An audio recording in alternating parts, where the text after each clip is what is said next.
warahmatullahi wabarakatuh. Waalaikumsalam. Perkenalkan, nama saya Putri Eriati. Saya CGP Angkatan 10 Kabupaten Kendal. Saya dari SD Negeri Karangsari.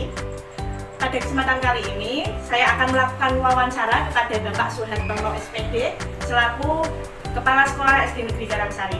Assalamualaikum Bapak. Waalaikumsalam warahmatullahi wabarakatuh. Bagaimana kabar hari ini Bapak? Alhamdulillah sehat. Baik Bapak, saya dari CGP ada tugas untuk melakukan wawancara terkait dengan keputusan yang telah dilakukan oleh pemimpin. Di sini adalah Bapak sebagai kepala sekolah.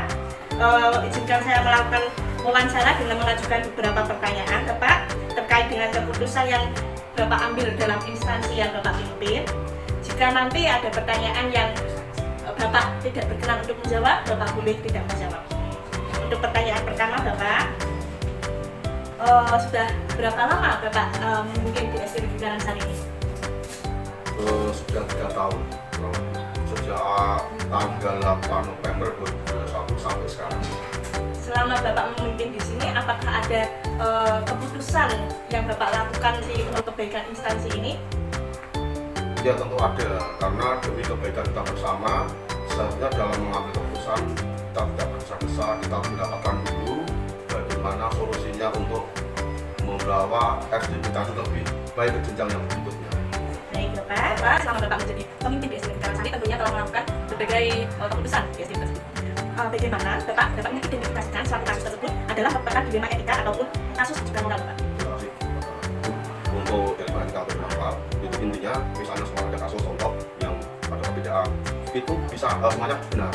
Kita lakukan juga benar, kita tidak lakukan juga benar. Contohnya, contoh yang nyata bahwa sekolah ini betul-betul kalau kita rasakan, saya tuh merasa gimana ya pada saat saya melihat WC anak-anak juga WC yang perlu kita tiap hari kita gunakan, ternyata pada saat itu WC cuma satu, padahal di situ kan ada anak perempuan dan anak juga ada dewan guru, sehingga saya bisa mengambil sikap. Kemudian saya kerjasama dengan komite dan kerjasama dengan dewan guru semua paling saya pikirkan bagaimana ini solusi agar anak laki-laki dan perempuan kita bisa WC-nya agar semuanya bisa nyaman juga dulu. Alhamdulillah dengan kolaborasi antara kedua orang tua lalu setelah komite, alhamdulillah menghasilkan buah yang sangat dinantikan untuk kita. Juga begini Mbak Sri, sebenarnya sekolahan kan ada yang namanya uang bos.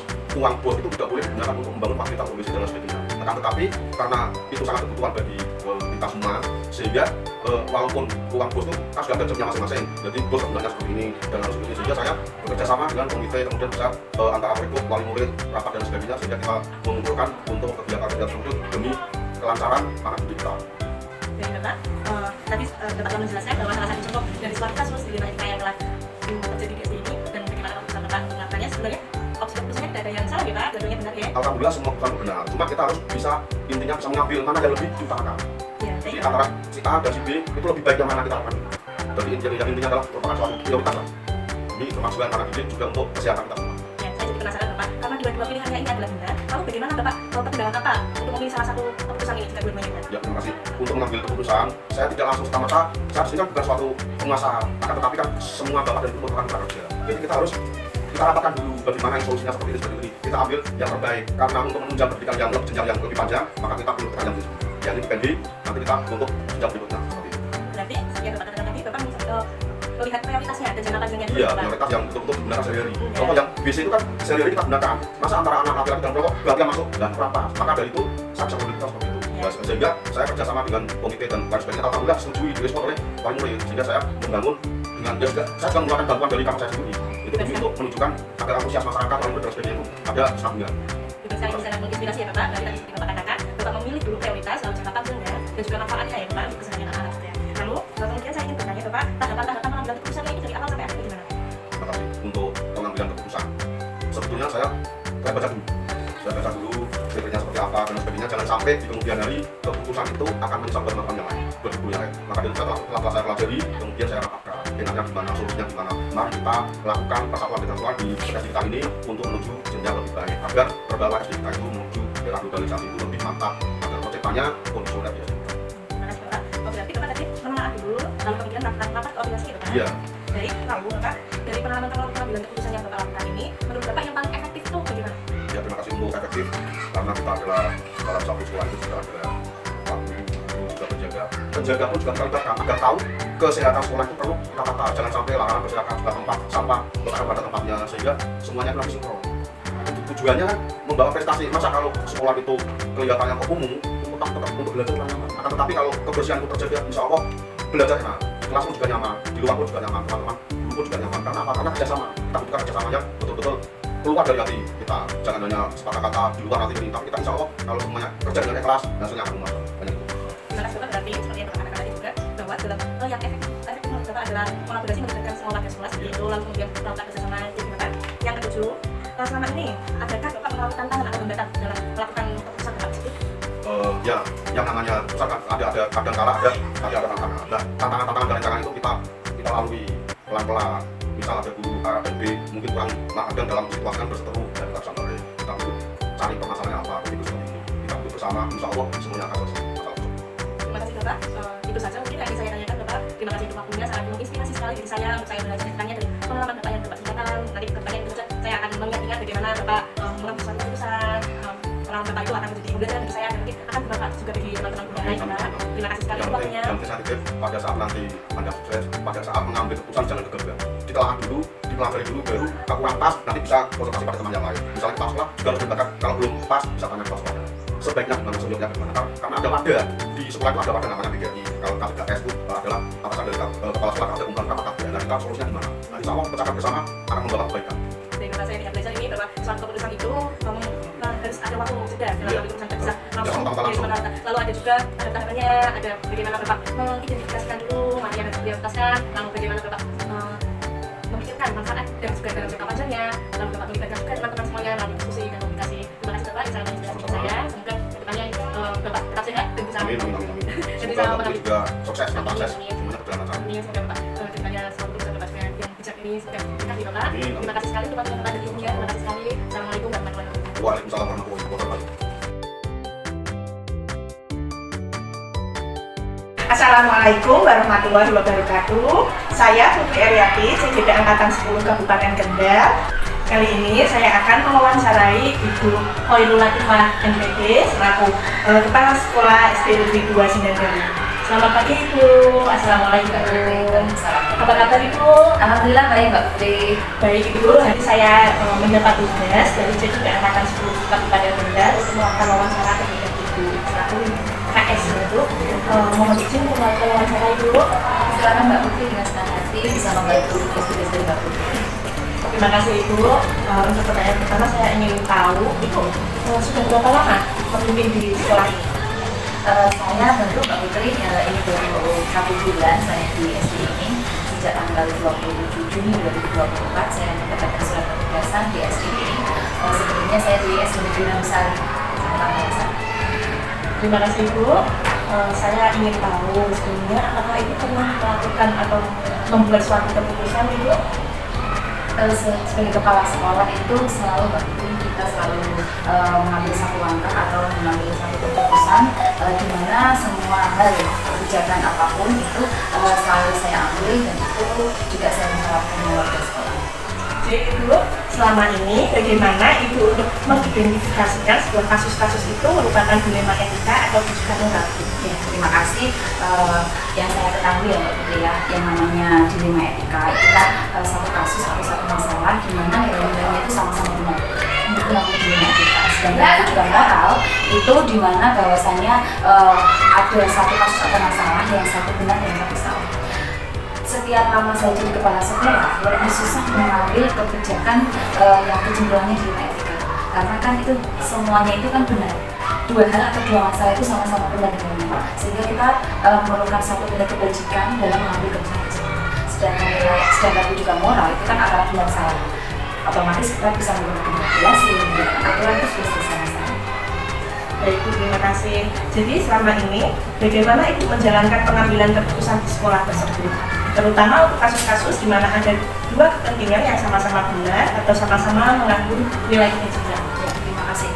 Memang seperti yang tadi saya sampaikan bahwasanya dilema etika itu memang kecenderungannya benar dengan benar, sehingga memang kita sebagai kepala sekolah atau mengambil kebijakan harus benar-benar mengedepankan nilai kebajikan, kepedulian, karena itu dua hal yang sama-sama benar.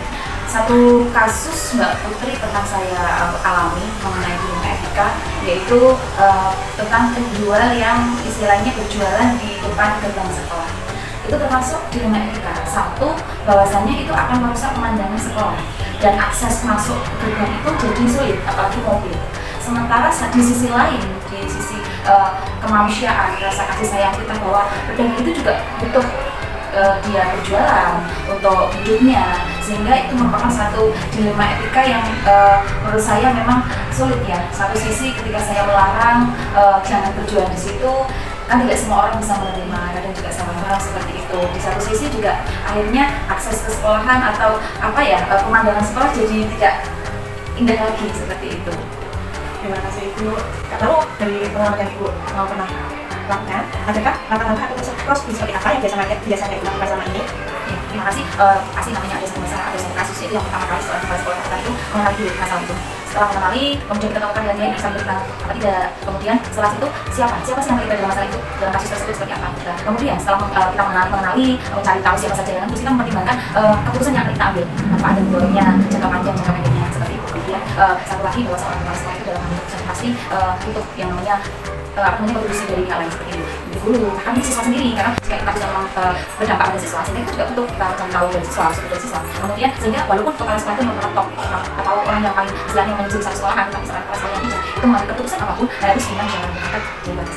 Dari Ibu, lalu selanjutnya dan hal apa yang selama ini Ibu anggap efektif dalam pengambilan suatu keputusan di dunia etika? Terima kasih. Seperti tadi yang saya sampaikan, karena itu benar-benar, maka satu hal nilai kebajikan itu pertama. Kemudian rasa kepedulian. Kemudian kita itu ketika benar salah harus berpikir keputusan yang kita ambil dalam jangka pendek dan dalam jangka panjang seperti apa. Sehingga nanti sama-sama kedua hal besar itu benar-benar andaikan ada efek negatifnya, ada buahnya, itu bisa kita minimalisir. Terima kasih Ibu. Lalu hal apa yang selama ini menjadi tantangan dalam pengambilan keputusan atau kasus-kasus di dunia etika? Terima kasih. Seperti tadi yang saya sampaikan, yang tadi contoh dari di sekolahan, itu pasti tantangan itu banyak sekali. Mungkin yang pertama itu kan ketika kita ingin menginginkan sesuatu yang benar, tapi posisi mereka juga benar, karena mereka juga mencari di situ. Sementara kita juga merasa bahwa sekolah ini butuh keindahan, butuh kebersihan seperti itu.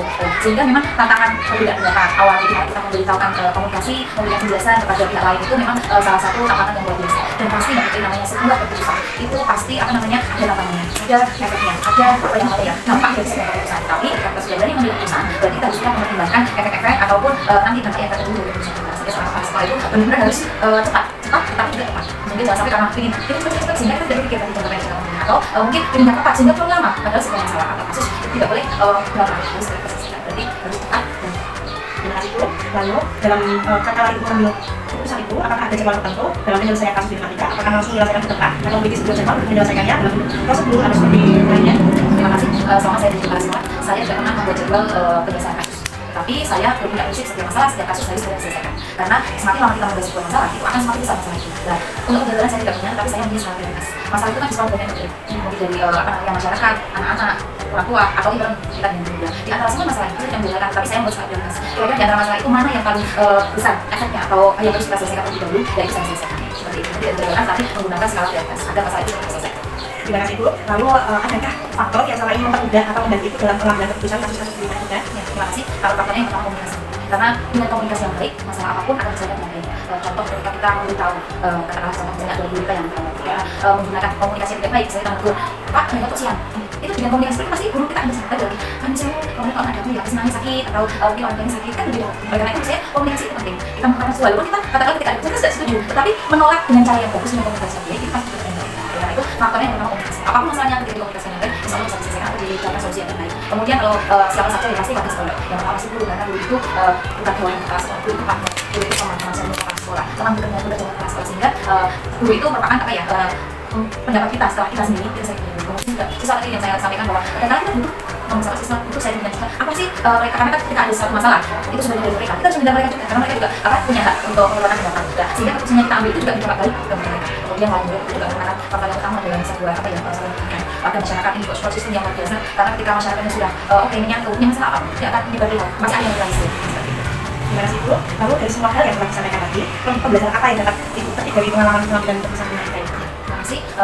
Menurut saya seorang kepala sekolah itu benar-benar harus bijak dalam arti setiap pengambilan keputusan harus sudah melakukan coba. Karena setelah keputusan itu diucapkan, keputusan itu diputuskan, itu dampak apapun, efek apapun dari keputusan itu pasti harus berani mempertanggungjawabkannya. Dan sampai seorang kepala sekolah misalnya bilang kemarin mengambil keputusan seperti ini, karena ini efek seperti itu berbeda lagi. Artinya seorang kepala sekolah harus tepat dan tepat mengambil keputusan dan harus memikirkan dampak jangka pendek maupun jangka panjang. sehingga apapun masalahnya harus cepat diselesaikan, harus memilih skala prioritas mana yang harus diselesaikan terlebih dahulu, karena di satuan pendidikan seperti yang saya sampaikan banyak sekali masalah, banyak sekali hal yang perlu dipikirkan, tetapi tidak juga kita baru-baru memikirkan. Kalau kita memikirkan itu bersamaan, malah itu akan ambil nggak baik, karena ini dijalankan sendiri yang lain tidak bisa. Tapi kalau kita punya skala prioritas, ini yang harus saya selesaikan dulu, ini yang saya harus ambil terlebih dahulu. Insya Allah nanti istilahnya kita meminimalisir dari efek ataupun aktor dari proses kita.